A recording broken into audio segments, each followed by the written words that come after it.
사람 몸의 70%가 물로 구성이 되어 있습니다. 근데 지구의 70%도 물로 구성이 되어 있어요.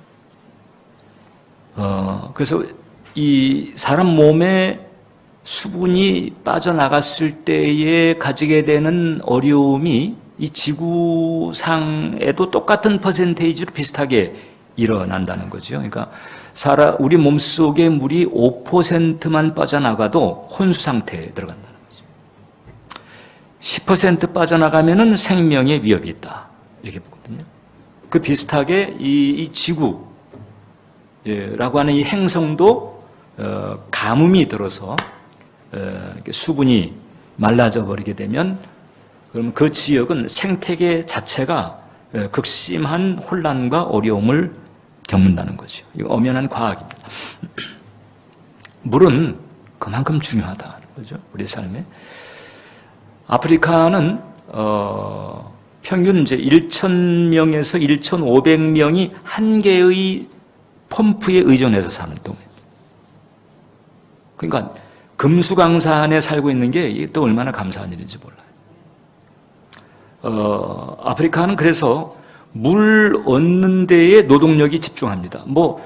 무슨 발전, 성장, 이런 거는 엄두를 못 내고요. 생존을 위해서 물 얻는 데에만 하루 5시간, 경우에 따라서는 하루 종일. 물을 길러 가는데, 물통을 들고 물을 얻으러 가는 데만 왕복 5시간. 심하면은 한나절. 물 한 통 얻기 위해서. 그러니까 이제 저런 데서, 좀 전에 얘기한 것처럼, 발전, 성취라고 하는 개념 자체가 꿈 같은 이야기입니다. 그래서 영국에 이제 인디펜던트라고 하는 일간지가 있는데, 아프리카에서의 가뭄의 본질을 아주 정확하게 얘기했어요. 아프리카 지역에서의 가뭄은 킬러다. 사람이든 동물이든 그냥 죽여버리는 킬러라고 하는 거지. 고생하는 정도가 아니고 그냥 끝장내게 만드는 킬러와도 같다는 거죠. 물은 그렇게 중요합니다. 그래서 이 아프리카에는 이제 기계를 통해 가지고 이제 우물을 파잖아요. 그러면 한 번 파는데 1,000만 원. 지금 이제 보시는 장면이 1,000만 원 들여서 우물을 팔 수 있다는 거죠. 이래가지고 장비를 통해 가지고 땅을 깊게 파고 들어가지고 우물물이 저렇게 나왔다 그러면 그냥 경사입니다. 경사. 생각해 보세요. 물 한 통 얻으려고 5시간을 소비해야 되는 그런 지역, 아니면 한나절을 소비해야 되는 그런 지역에서 바로 자기 동네에서 물이 저렇게 터져 나왔다. 경사죠, 경사. 그러니까 저렇게 되면 사람들이 환호하고 춤을, 지금도 그런데 지금부터 3,400년 전에, 오늘 우리가 읽은 본문이 바로 그거예요. 출애굽한 이스라엘 백성들이 이제 브엘이라고 하는 곳에 이르렀을 때 그 아주 험악하고 메마른 광야 땅인데 하나님께서 여기에 우물을 파라. 그러니까 하나님의 이끄심을 받고 우물을 팠더니 그냥 우물물이 솟구쳐 타는 거잖아요. 그래서 그걸 보면서 막 다들 기뻐 뛰고 춤추고, 그리고 그 노래를 불러라. 우물물아 솟아나라. 지금 솟아나고 있어요. 근데 계속 솟아나라. 왜 200만 명 정도 되는 인원이, 그 식수 인원들이 그걸 먹어야 되니까 우물물아 솟아나라. 그러면서 춤을 췄다는 그 사건을 지금 이제 우리에게 가르쳐주고 있는 것이 오늘 우리가 읽은 본문이에요. 여러분, 출애굽한 이스라엘 백성들의 숫자를 한 200만, 예전에는 이제 300만까지도 얘기를 했는데 200만 정도는 추산합니다. 왜냐하면 남자만 60만 명이었으니까. 그러니까 20세 이상으로 싸움에 나갈 만한 장정들의 숫자만 60만 명 정도였으니까 거기 여자 노약자 합치게 되면은 한 200만 명은 좋게 될 것이다. 이렇게 보거든요. 200만 명이 40년간 물도 안 나고 농작을 할 수도 없는 광야 땅을 40년간 계속 움직이는 거죠. 그 200만 명이 한 끼에 먹을 그 곡식의 양, 200만 명이 매일 마시는 물에 이게 어마어마한 거죠. 그러니까 이 출애굽해가 광야 40년 자체가 기적인 거예요. 거기서 굶어 죽은 사람 없고, 성경을 보니까 뭐 신발이 헤어지지도 않았고 옷이 닳아지지도 않았고 그랬다는 거잖아요. 하나님의 초자연적인 케어가 역사했던 때가 바로 그 광야 40년. 기적이 아니면 생존이 그곳에 사람이 안 살잖아요. 왜 안 사냐? 못 사니까. 살 수가 없으니까 안 사는 거예요. 인간이 어떤 존재입니까? 살만 하면 어디든 가가지고 자리를 잡고 살아내는 존재가 인간이거든요. 그 음식점 가운데에서 세계에 가장 많이 퍼져 있는 음식점이 중국집이고요. 중국 음식점이고, 그 다음에 이제 이태리 식당입니다. 제가 그 유럽에 이제 살 때, 그때 영국의 저 웨일즈 그냥 시골 촌구석에 갔는데도 거기 차이니즈 레스토랑이 있다. 야, 참. 아니, 이 시골 이 촌구석에 중국 음식점이 들어와 있어. 근데 그 못지않게 이태리 식당도, 근데 중국 음식점이 더 많은 거예요. 제가 생각할 때는 이 중국 그 음식의 입맛이 인간의 어떤 혀를 만족시키는 보편적인 뭐 그런 게 있지 않나. 그런데 그 수많은 사람들이 먹고 마시고, 이건 정말 기적 아니면 생존 불가능한 조건에서 하나님께서 출애굽한 이스라엘 백성들을 살펴주셨다는 거죠. 그때 이제 식수 공급을 할 때의 식수 공급 방식이 두 가지였습니다. 첫 번째가 뭔가 하니 반석에서 생수가 터지게 하는 기적이.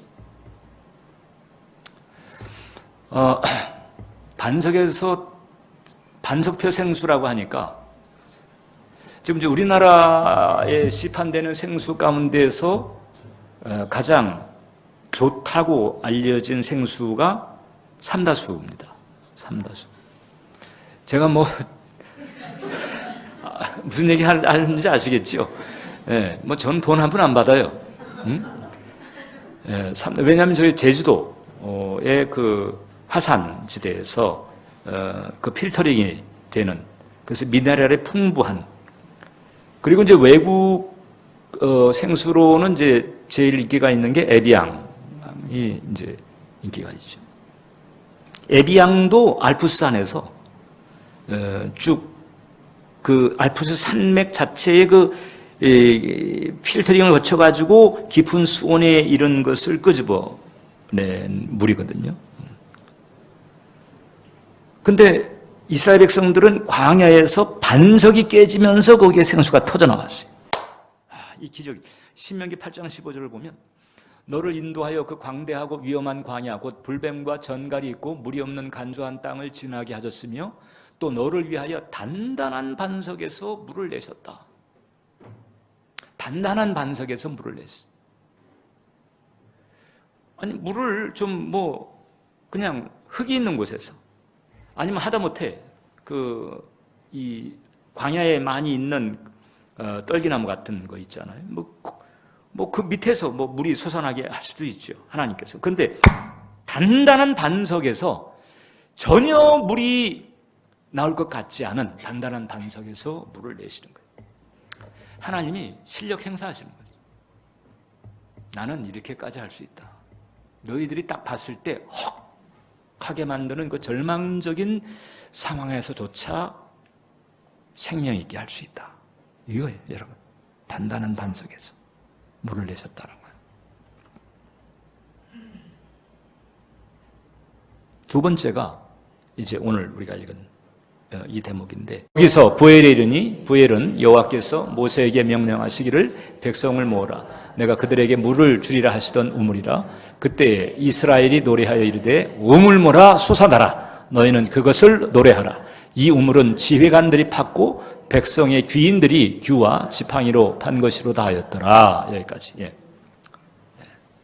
우물이에요. 우물을 하나님께서 파괴하십니다.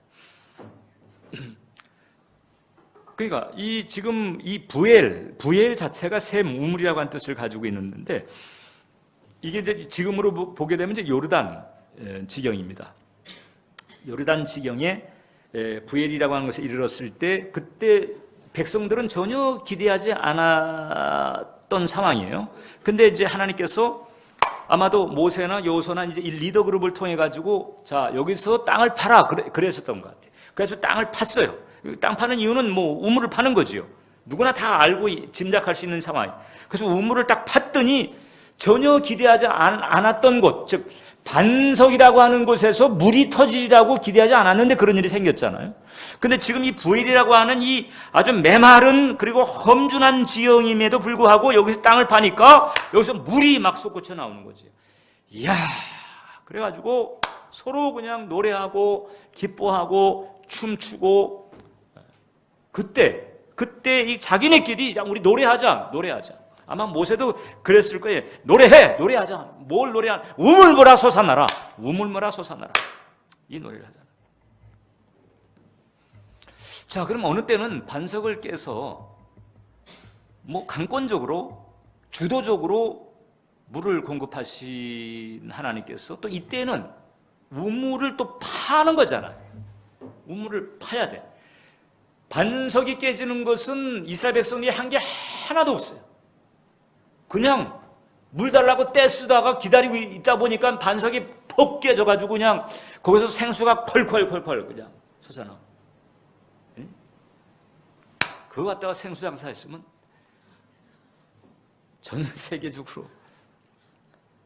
근데 이 부엘의 우물은 파야 되는 거예요. 누구나 할 거 없이 파야 돼.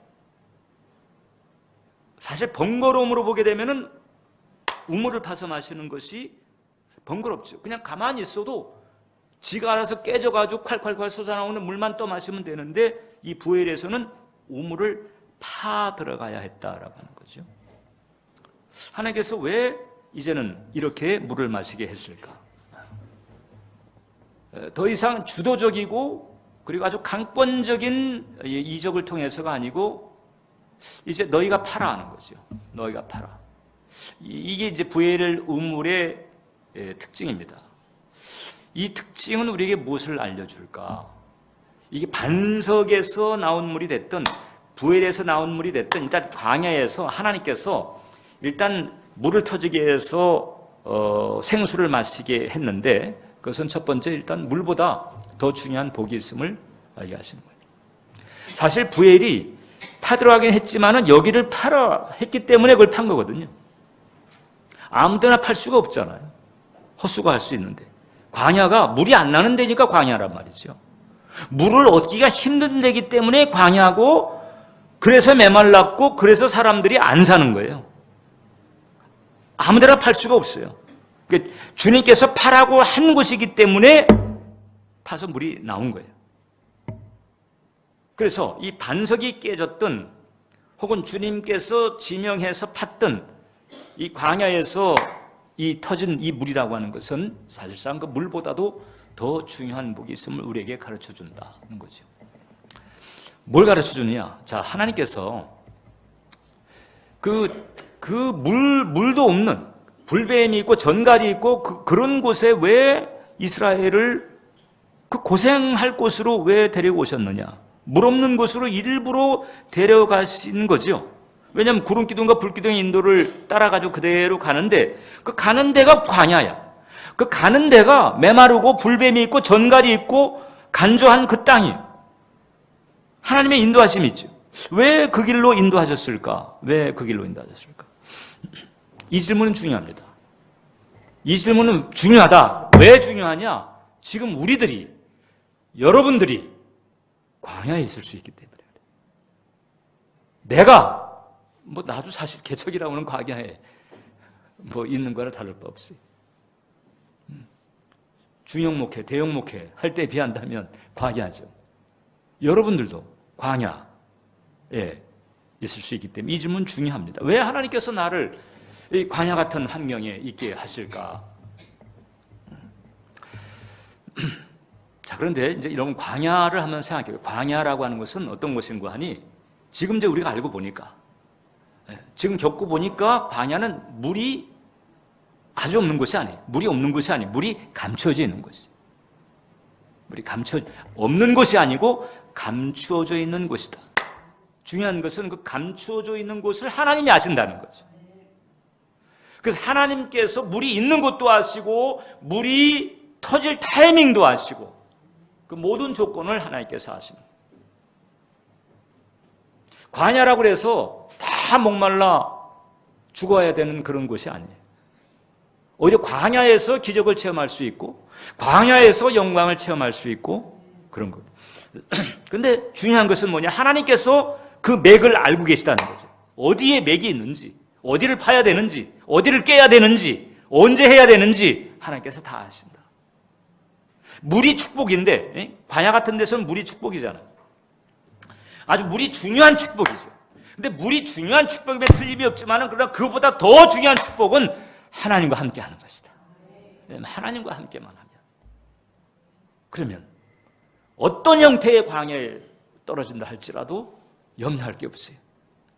모든 걸 다 헤아리시는 하나님께서 챙기시고 필요를 공급하시고 살펴주시고 마치 200만 되는 인구가 그 광야 땅에서 40년이라고 하는 게 기적, 그 광야에서 그렇게 살아갔다는 게 기적 자체인 것처럼 하나님께서 우리의 삶을 그렇게 챙겨주실 수 있는 줄 믿으시길 바랍니다. 그래서 물이 중요한 축복이지만은 그러나 그 물보다 더 중요한 축복은 하나님이시다. 그 하나님과의 좋은 관계, 이것이 아주 결정적이고 궁극적인 축복이라고 하는 사실을 하나님께서 깨닫게 하시는 거지. 돈과 출세가 최고라고 세상 사람들은 생각하잖아요. 그런데 그것조차도 때가 있고 조건이 있고 그렇게 되는 거거든요.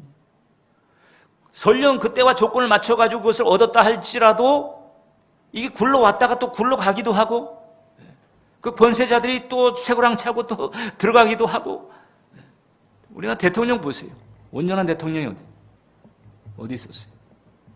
다 법적인 조치를 받고 그 청와대가 터가 세니 아니니 이런 얘기가 있을 정도로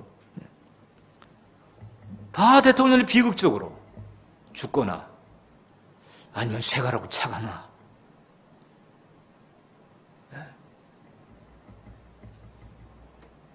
이스라엘이 반드시 알아야 될 사실이 있기 때문에 광야로 데려간 거죠. 세상에 있는 좋은 것은 좋은 거예요, 여러분. 세상에 있는 좋은 것은 좋은 겁니다. 나쁜 거 말고 좋은 것. 이를 돈이 줄 수 있는 메리트도 사실 좋은 거죠. 우리가 좋은 스펙을 가지려고 하는 이유가 뭐냐? 출발이 유리하니까. 또 사람들로부터 인정을 받으니까 너 열심히 했구나. 너 괜찮구나. 이런 적어도 어느 정도 객관적으로 인정을 받는 그 메리트가 있어요. 그렇기 때문에 좋은 스펙을 가지려고 하고 좋은 조건을 갖추려고 하는 거죠. 그 세상에 있는 것 중에 이제 좋은 것들이 있을 수 있습니다.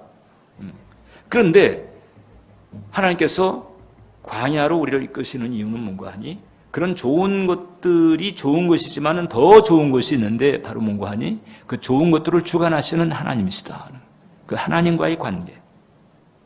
이것을 깨닫게 하기 위해서 광야로 데려가는 거죠. 그러니까 이스라엘 백성들이 그 광야에 나가서 알아야 되는 건 뭔가 하니 그때마다 그냥 아이고 물 마시고 아이고 살았다. 만나 먹고 이제 살았네. 그리고 가슴을 쓸어내리는 것만이 아니고 그 하나님 만나를 주시는 하나님, 반석을 깨서 물을 주시는 하나님, 그 하나님을 신뢰하고 그 하나님께 감사함으로 나아가는 그 마음. 이것이 이스라엘 백성들이 알아야 하고 갖추어야 했다는 거죠. 마찬가지로 오늘날도 마찬가지입니다. 우리들의 필요를 잘 아시는 하나님.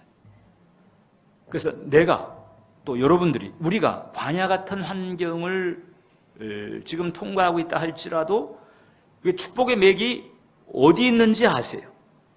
그 축복의 맥이 터져야 될 때가 언제인지를 아시는 그분. 그 하나님과 함께 그 하나님의 이끄심을, 그 하나님을 신뢰하면서 나아가게 되면, 그러면 출애굽의 역사, 가나안 정복의 역사, 이와 같은 은혜가 열려질 줄 믿습니다. 그래서 하나님께서 광야로 부르신 거예요. 그래서 하나님께서 여러분들 중에 어떤 분들은 광야로 부르신 거예요. 그래서 하나님께서는 정목사를 또 이렇게 개척이라고 하는 광야로 내서 영성의 그 깊은 차원을 붙잡게 하시려고 하시는 것 같아요. 그러니까 제가 지금 이제 그 축복의 맥 뭐 이런 얘기를 했는데 그 맥을 꼭 돈하고만 연결시키지 마세요.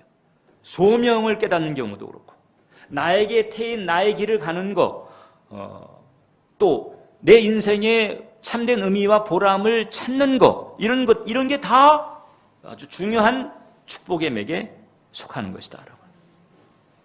결국 광야냐 아니냐, 이거보다 더 중요한 것은 하나님께서 함께 하시느냐 아니냐, 내가 그 하나님과 가깝냐 가깝지 않느냐, 이게 가장 중요한 것이다. 2020년에 이것을 잊지 마시고 이 길을 가면서 하나님께 더 가까이 나아가게 되시기를 주님의 이름으로 축원합니다.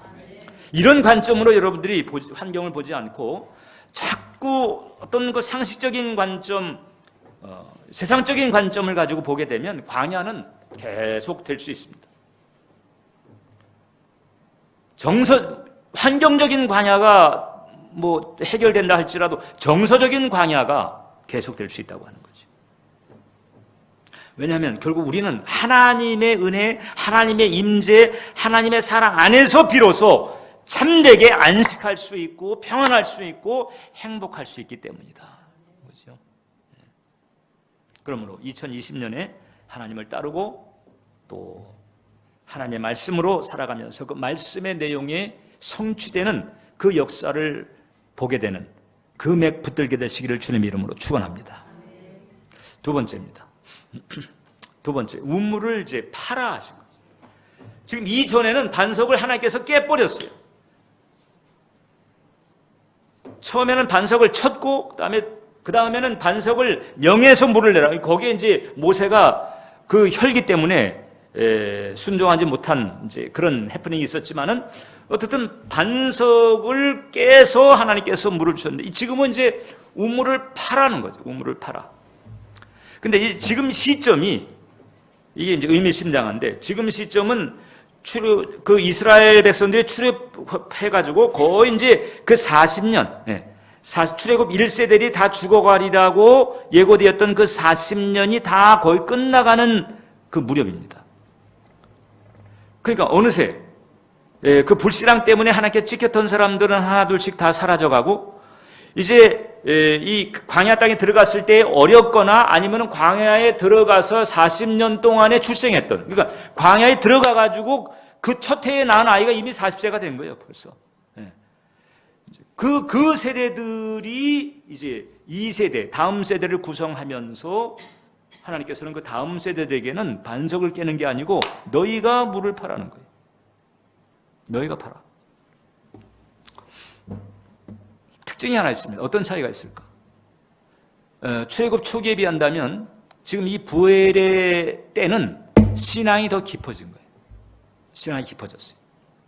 신앙이 깊어진 증거를 어떻게 볼 수 있느냐? 지금 지금 민수기 20장 그 전후를 쭉 보게 되면요. 물론 이제 그 앞에 불뱀 사건이 있긴 했지만은 전체적으로 보게 되면은 출애굽 초기보다도 불평불만이 거의 없어요. 여전히 똑같은 조건이고 똑같은 상황인데도 불구하고 그 출애굽 1세대는 끊임없이 불평불만을 입에 달고 살았어요. 바다가 가로막혀서 길이 험해서 마실 게 없어서 파와 마늘과 부추가 없어서 이건 이래서 저건 저래서 그냥 계속 불평불만이 가득했었는데, 지금 이 부엘의 시점에 와 있는 이 세대들은 불평불만이 없어요. 잠잠합니다. 뭘 몰라서 그런 게 아니고 하나님하고 교제가 깊다 보니까. 왜냐하면 이네들은요, 애굽이 없어. 어렸을 때 혹은 광야에서 태어났어요. 광야에서 태어나가지고 태어난 그때서부터 성막에 가서 제사 드리고 구름 기둥과 불 기둥의 영광을 보고 매일마다 만나를 먹고 자랐고, 하나님의 실력을 알았고 하나님의 사랑을 알았고 하나님과 함께 이렇게 하면서 그냥 온통 하나님으로 충만해.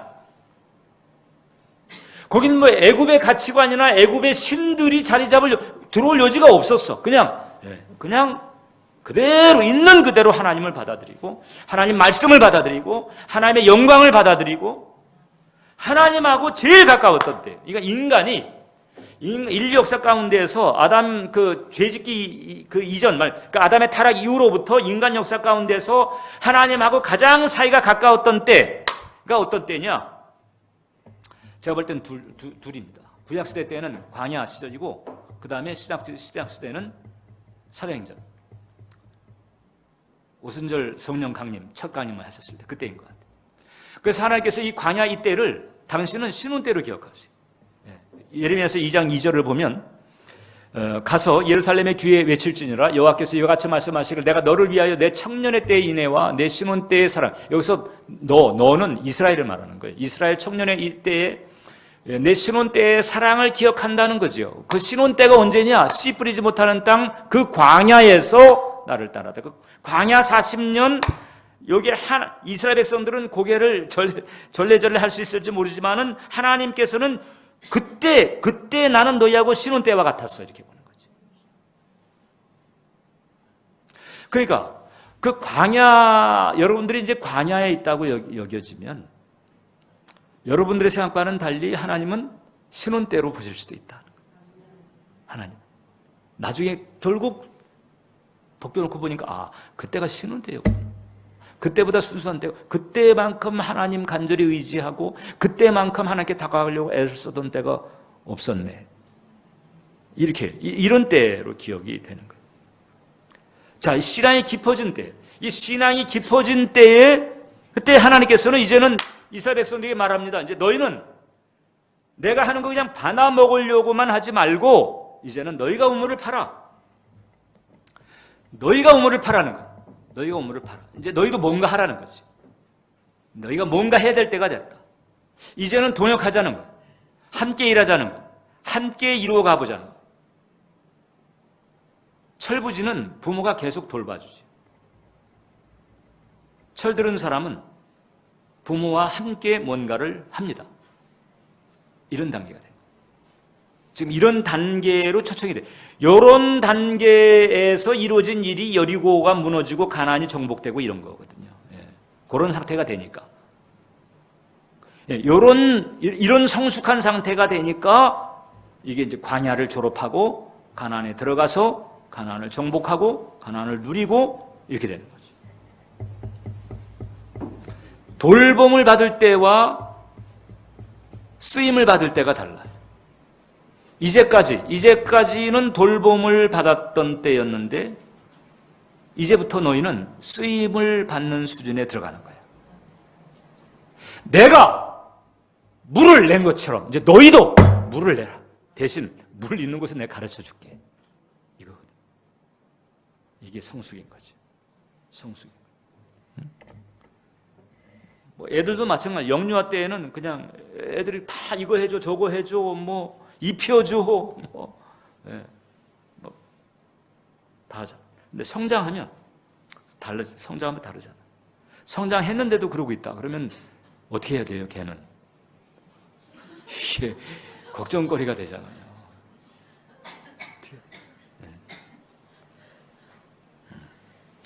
돌봄이 멈춰지잖아요. 돌봄이 멈춰지면 이제는 뭔가 할 때가 되는 거예요. 여러분들도 신앙의 여정에서 하나님께서 예전에는 이거 기도하는 대로 다 응답해 주시고 이것도 해주고 저것도 덜컥덜컥대고 그랬는데 왜 요즘 왜 안 그러시나? 이제 큰 거예요. 이제 큰 거예요. 이제 뭔가 이제 주님과 함께 할 때가 된 거지. 무협소설식으로 표현하게 되면 하산할 때가 된 거예요. 하산할 때. 지금 이 부엘에 와 있는 이 세대들이 이제 하산할 때가 돼. 여호수아와 함께 여리고를 무너뜨리고 가나안을 정복하는 그런 세대. 이제 너희는 이제 나와 함께 이제 너희가 할 일을 너희가 해야 된다는 거죠. 자, 우리 신앙의 문제는 뭔지 아십니까? 돌봄의 때가 그쳤는데 계속 돌봄을 받으려고 하는 게 문제. 영적인 니트족이 있습니다. 니트라고 하는 게 not in education, employment or training. 뭐 교육을 받으려고 하지도 않고 일을 하려고 하지도 않고 훈련을 받으려고 하지도 않고 니트족. 그래서 나이 30, 40이 됐는데도 부모한테 얹혀 살아요. 전혀 일할 의욕이 없어요. 그래가지고 지금 영국에서부터 시작해가지고 일본, 우리나라까지 지금 이제 그게 확대가 되면서 이제 사회 문제화되고 있는 거예요. 영적인 니트족이 있습니다. 계속 돌봄을 받으려고 하는 그런 단계가 있어요. 틀림없이 있는데 이게 이미 이제 성숙할 때가 됐는데도 돌봄을 받으려고 하게 되면은 그때는 이제 주님께서 이제 그런 새로운 어떤 차원을 깨닫게 만들어 주시는 거죠. 그래서 이제는 너희가 팔아.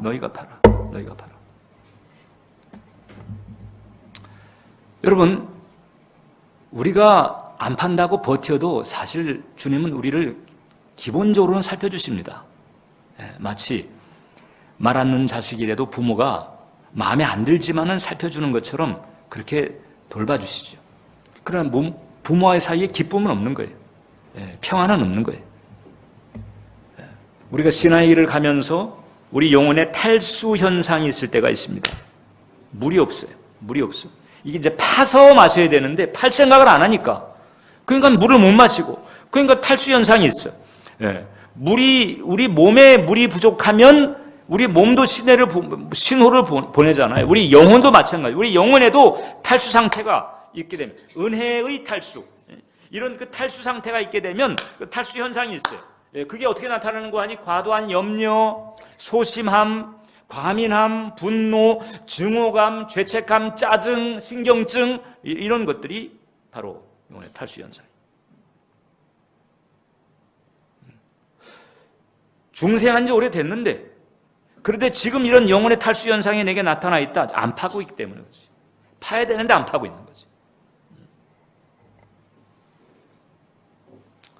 그래서 중생한 지 좀 됐는데도 지금 내 영혼에 지금 말씀드린 것 같은 그런 탈수 현상이 있다고 하게 되면 다시 여러분들이 정신을 차려야 됩니다. 벌써 우물을 팔 때가 된 거예요. 이미 지났어요. 우물을 팔 때가 된 거예요. 그래서 우물을 파서 생수를 마셔야 되는 거죠. 우물을 파가지고 이제 생수를 얻어야 되는데 그럼 생수는 뭐냐? 여러분 다 알고 계세요. 요한복음 4장 14절을 보면 내가 주는 물을 마시는 자는 영원히 목마르지 아니하리니 내가 주는 물은 그 속에서 영생하도록 솟아나는 샘물이 되리라. 그 속, 우리 내면에서 솟아나는 샘물이 되는데 요한복음 7장에서 그것을 밝혔습니다. 나를 믿는 자는 성경의 이름과 같이 그 배에서 생수의 강이 흘러나오리라 하시니 이는 그를 믿는 자들이 받을 성령을 가리켜 말씀하신 것이다. 성령의 역사예요. 성령의 역사가 하나님의 은혜를 알게 하고 하나님의 사랑을 알게 하고 예수님과 교제하게 하고 하나님 나라를 누리게 만들고 의와 평강과 희락을 인조하게 만들고 성령의 역사입니다. 성령이 없으면 우리는 시체예요. 아무것도 아니에요. 성령의 역사가 있어야 그 다음 단계도 있는 거거든요.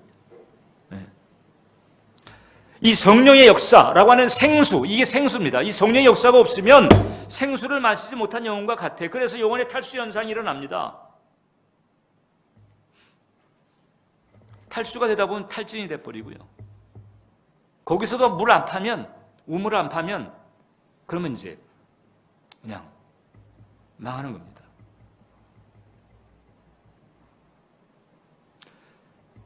중생하지 않은 사람은 망해버리죠.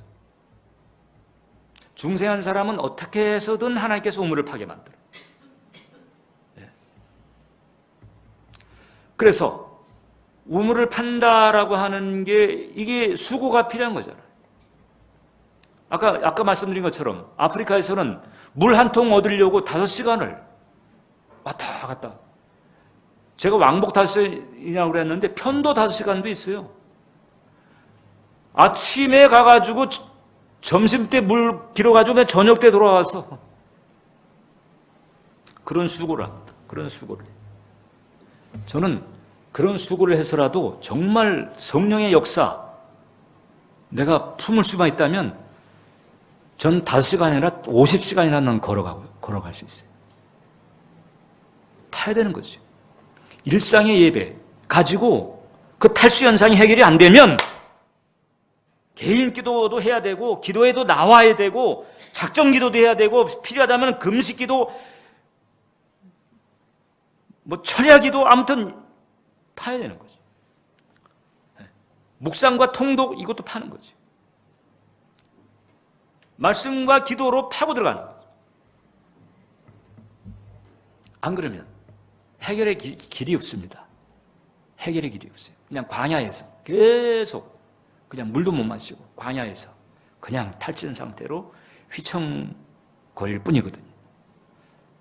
그럼 세 번째, 자, 그럼 이제 이게 우물물이 이렇게 솟아나게 하려면 이제 무엇이 필요할까? 저는 확신하는 게 이 중생한 사람의 내면에는 지금 예수께서 말씀했잖아. 나를 믿는 자는 그 배에서 생수의 강이 흘러나리라.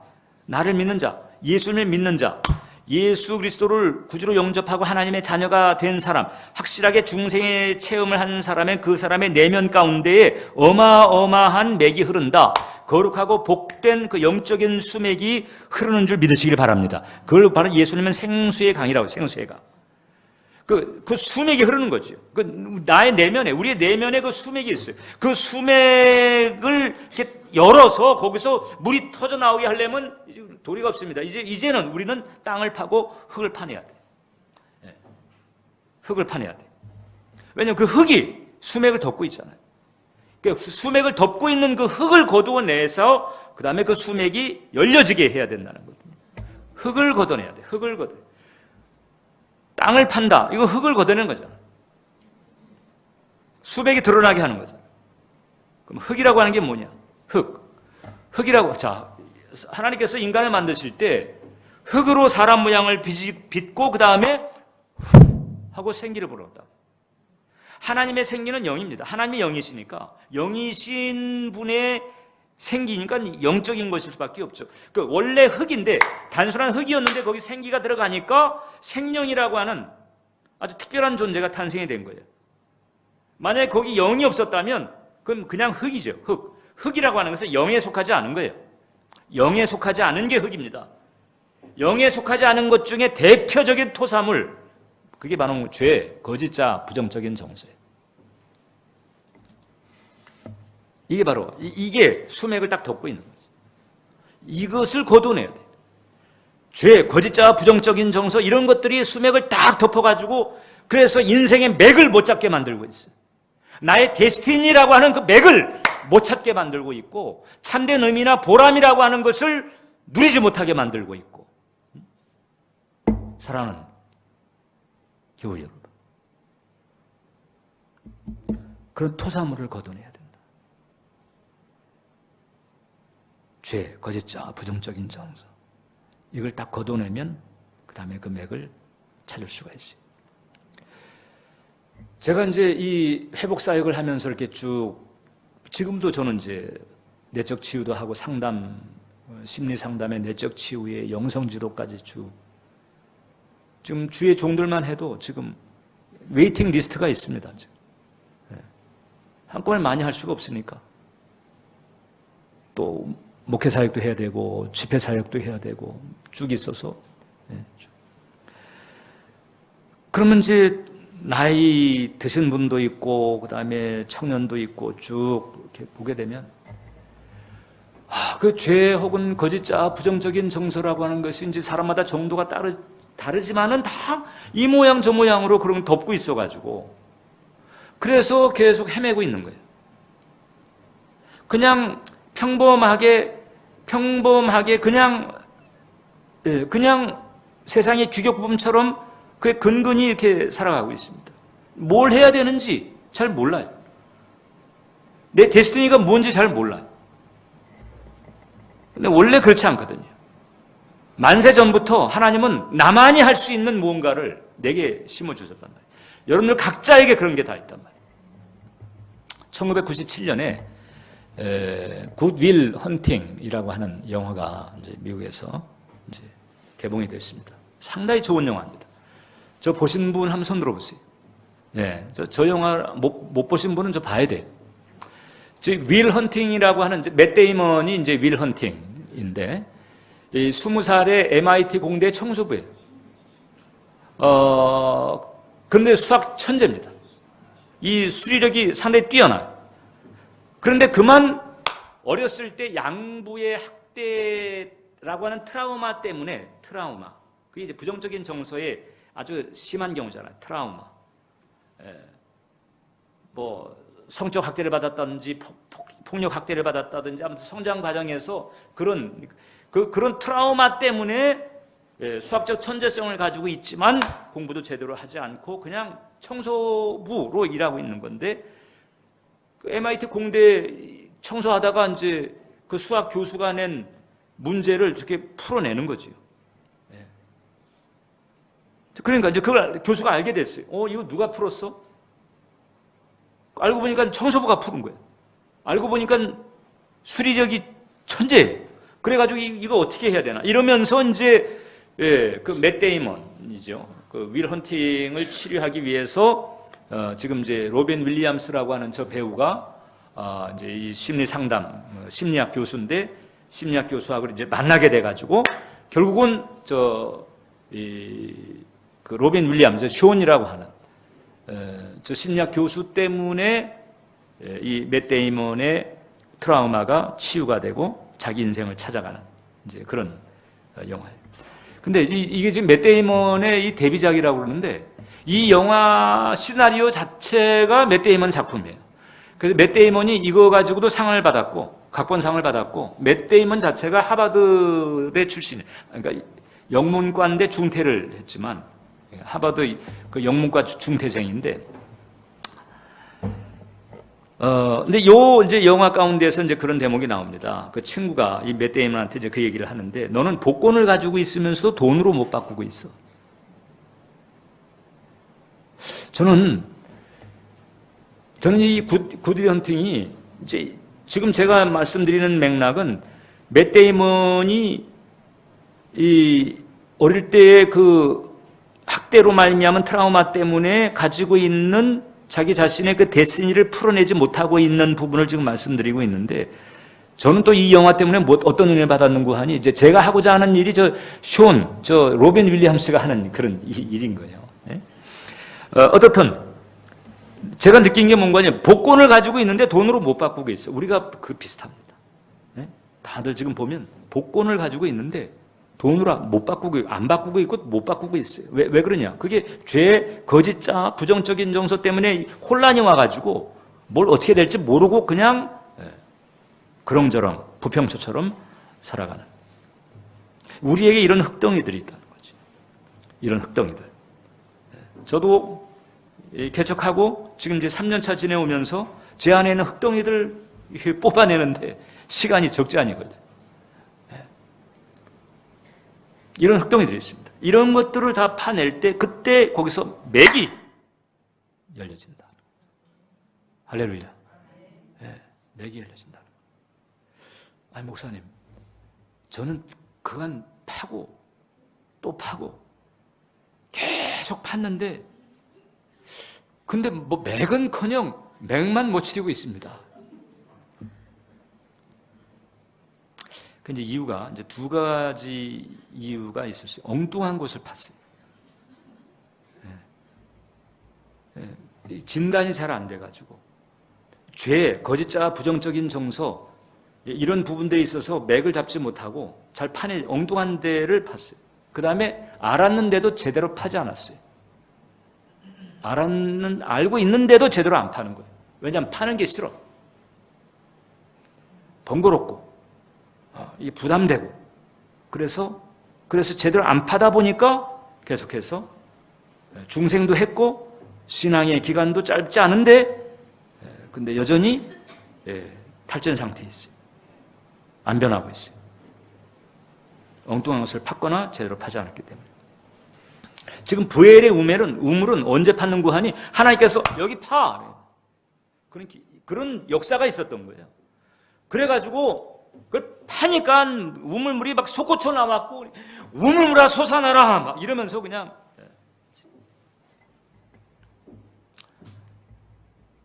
어떻게 하면 될까? 우리들 기존에 교회를 다니고 있는 우리들에 있어서 이게 아주 이게 교활하다기보다도 아주 교묘한 문제가 있는데, 그건 뭔고 하니, 우리가 이 종교심으로 하나님과의 관계를 이루어가려고 그래요. 종교심으로. 제가 전에도 그냥 교회 나오는 열심, 주일에 교회만 열심히 다니면 아무튼 하나님께서 그 성의를 봐가지고 지성이면 감천이라고 뭐 안 봐주시게, 그런 종교심. 말씀대로는 잘 안 사는 거죠. 말씀대로 가야 되는데 말씀으로 가는 게 아니고 종교심으로 가려고 하는 거죠. 이거는 파도 엉뚱한 데를 파고요, 제대로 파지도 못합니다. 여전히 수맥은 발견할 수가 없어요. 하나님과의 관계는 종교심으로 이루어지는 게 아닙니다. 그건 세상적인 생각이에요. 하나님과의 관계는 말씀으로 이루어진다. 말씀에 대한 말씀에 대한 깨달음, 그 말씀에 대한 순종, 이것이 하나님과의 관계를 건강하게 만드는 거지. 교회만 죽자고 열심히 다닌다고 그래서 이게 하나님과의 관계가 건강하게 되느냐? 천만의 말씀. 아니에요. 심지어 바리새인 보세요. 바리새인들은 평생 하나님 그 말씀 율법 지킨다고 목숨을 걸고 정말 제대로, 저도 겉으로는 그렇게 지켜냈지만 하나님께서 너희는 율법의 핵심 잘 몰라, 그리고는 화 있을진저 이렇게 나가잖아요. 그 바리새인들의 행위 가지고도 하나님께 연락이 안 됩니다. 왜? 율법의 핵심을 또 제껴놨거든. 근데 우리는 바리새인의 행위에 턱도 못 쫓아가요. 바리새인들이 말씀을 지키려고 하는 그 열심과 노력에 턱도 없이 못 쫓아가고 있어요. 자, 그러니까 종교심으로 이루어지는 게 아닙니다. 그걸 알아요. 말씀으로 이루어지는 거다. 말씀을 많이 알고 깊이 알고 그리고 올바로 그 말씀을 따라갈 때, 그때 하나님과의 관계가 건강하게 이루어지게 되고, 그때 그런 과정에서 하나님이 우리가 살고 있는 그 어느 지점에 부엘의 축복을 열어주신다는 거죠. 할렐루야. 네? 할렐루야. 히브리서 4장 12절을 보면 하나님 말씀은 살아있고 활력이 있어 좌우에 날선 어떤 검보다도 예리하여 혼과 영과 및 관절과 골수를 찔러 쪼개기까지 하며 또 마음의 생각과 뜻을 판단한다. 하나님 말씀은 좌우에 날선 검보다 예리해가지고 왜 수술 칼 있잖아요. 메스. 그래도 혼과 영과 및 관절과 골수를 찔러 쪼개는 거죠. 찔러 쪼개는. 왜 찔러 쪼개요? 필요하니까 찔러 쪼개는 거예요. 근데 우리는 이걸 싫어해요. 찔림을 받고 쪼개임을 받는 걸 싫어합니다. 부담스러워합니다. 그래서 계속 병든 상태로 가는 거죠. 필요하니까 찔러 쪼개는 거예요. 그런데 이게 이 찔러 쪼갠다라고 하는 게 지금 이제 얘가 얘기한 것처럼 바꿔 말하면 이 흙을 끄집어내는 것과 똑같아요. 예. 불필요한 거, 불순물, 이걸 끄집어내는 거. 그러니까 찔러 쪼개는 건 나쁜 게 아니에요. 수술처럼 우리의 몸에 필요한 거예요. 유익한 거예요. 할렐루야. 예. 하나님 말씀이 그렇게 한다는 거죠. 종교적인 열심이 그런 게 아니에요. 종교심이 그런 게 아니고 어떤 그냥 종교적인 소망이 이렇게 만드는 게 아니고 하나님 말씀이 나를 온전하게 한다는 거죠. 하나님 말씀이. 찔러 쪼개기까지 해가지고 나를 온전하게 한다는 거거든요. 그래서 말씀을. 그래서 우리 2020년도 새해에는 묵상과 그다음에 통도까지 우리가 확실하게 좀 가려고 그렇게 하는 거예요. 예. 그리고 땅을 팔 때 마지막입니다. 또 이렇게 땅을 파서 흙을 끄집어낼 때 필요한 마음가짐 하나가 있어요. 겸허함이랍니다. 겸허함. 그 민수기 21장 18절에 이를 보면 이 우물은 지휘관들이 팠고 백성의 귀인들이 규와 지팡이로 판 것이로다. 우물 파는 작업을 누가 할 것 같아요, 여러분? 리더가 있고 그 다음에 멤버들이 있을 때 우물 파는 그 작업을 누가 합니까? 예전에 우리 한국 초기 선교 시절에 선교사들이 와가지고 운동을 하는데 미국에서 테니스하고 왔으니까 한국에서 테니스장 만들어가지고 라켓 들고 그 다음에 이제 테니스 공 치면서 땀을 뻘뻘 흘리면서 그냥 테니스를 치니까 우리나라 양반들이 그걸 보면서 뭐라고 하냐. 저 힘든 걸 하이엔드를 시키지. 왜 저 힘든 걸 저 본인이 직접 하고 있나. 이제 그러더라는 거거든요. 그러니까 우물은 그 리더들, 지금 이 지휘관들, 백성들의 귀인, 지휘관, 귀인, 리더들이에요. 리더들은 시키지 파지 않습니다. 근데 지금 여기서 보니까 지휘관들이 팠다는 거잖아요. 귀인들이 팠다는 거예요. 귀인들이 규와 지팡이, 규라고 한 거 뭔지 아시죠?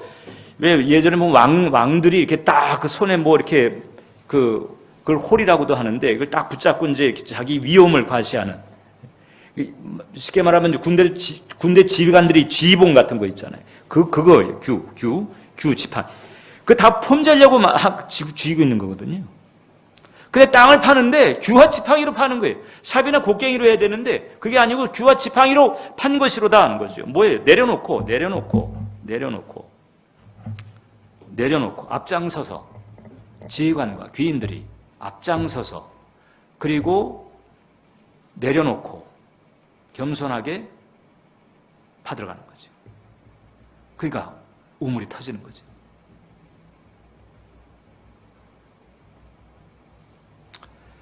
그래서 우리 교회도 마찬가지입니다. 중직자서부터 내려놓고 겸허함으로, 솔선수범함으로 땅을 파서 흙을 끄집어내야 돼.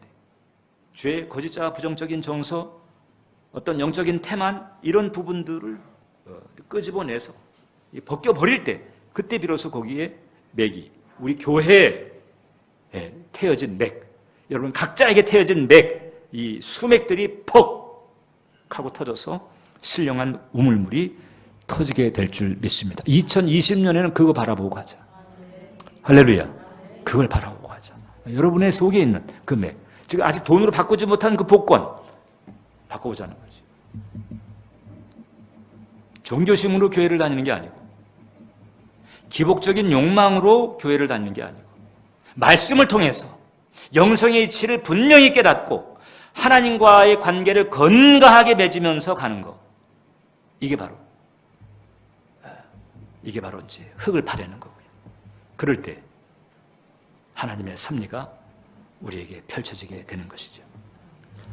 그래서 이제 새해는 이제 우리가 그것을 바라보면서 같이 솟구치는 우물물을 각자도 체험하고 우리 교회도 체험하면서 그 우물물을 보면서 막 기뻐 뛰며 춤추고, 그 다음에 막 노래하고, 할렐루야. 그런 때가 2020년에 열 얘기를 소망하면서, 또 저도 여러분들이 그렇게 될 수 있도록 저도 쇼온처럼, 저 로빈 윌리엄스처럼 잘 하더라고요.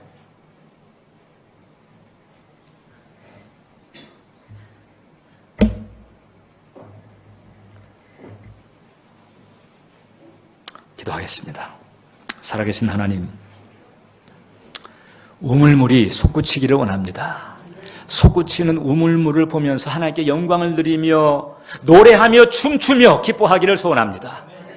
이제 3년 차를 지나면서 하나님, 주님 앞에 우리가 또 연단도 받고 훈련도 받고 주님 앞에 엎드리기도 하고, 살아계신 하나님, 이제 우리가 땅을 이제 더 힘있게 파들어가면서 하나님, 죄와 거짓자, 부정적인 정서라고 하는 흙덩이들이 다 거두어지고 하나님께서 예비하신 생수의 강에 수맥이 터지는 역사가 우리 각자에게, 우리 교회에 임하게 해 주시옵소서. 예수님의 이름으로 기도합니다.